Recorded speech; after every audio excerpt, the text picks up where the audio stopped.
دنیا کی ہر چیز فنا ہونے والی ہے، لیکن ایک ذات ہمیشہ باقی رہے گی۔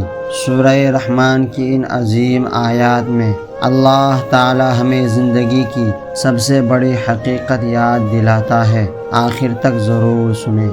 بسم اللہ الرحمن الرحیم، اللہ کے نام سے شروع جو نہایت مہربان رحم والا۔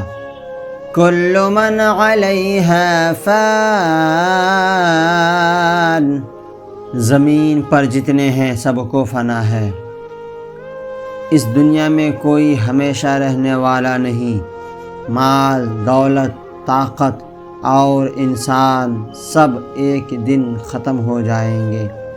وَيَبْقَى وَجْهُ رَبِّكَ ذُو الْجَلَالِ وَالْإِكْرَامِ، اور باقی ہے تمہارے رب کی ذات عظمت اور بزرگی والا۔ سب کچھ ختم ہو جائے گا مگر اللہ تعالی ہمیشہ زندہ اور باقی رہے گا۔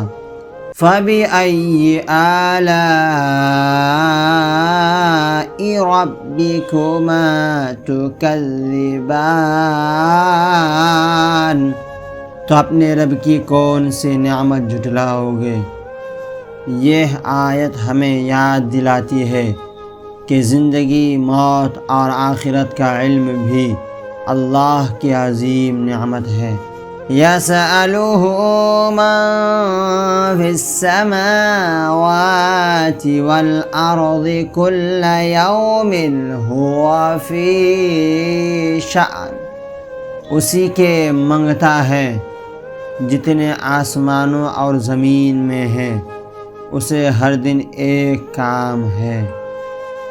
ہر مخلوق اپنی حاجت اللہ سے مانگتی ہے، اور اللہ ہر لمحہ اپنی قدرت کے جلوے دکھاتا ہے۔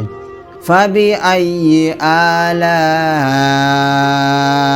رَبِّكُمَا تُكَذِّبَانِ، تو اپنے رب کی کون سی نعمت جھٹلاؤ گے؟ اللہ کی قدرت، رحمت اور رزق کی نعمتیں ہر طرف موجود ہیں، ان کا انکار ممکن نہیں۔ جب دنیا کی ہر چیز فنا ہو جائے گی تو صرف اللہ کی ذات باقی رہے گی۔ آج ہی اپنے رب سے تعلق مضبوط کیجیے۔ اگر یہ تلاوت پسند آئے تو ویڈیو کو شیئر کریں، اور قرآن پاک کی مزید آیات سننے کے لیے چینل کو سبسکرائب کریں۔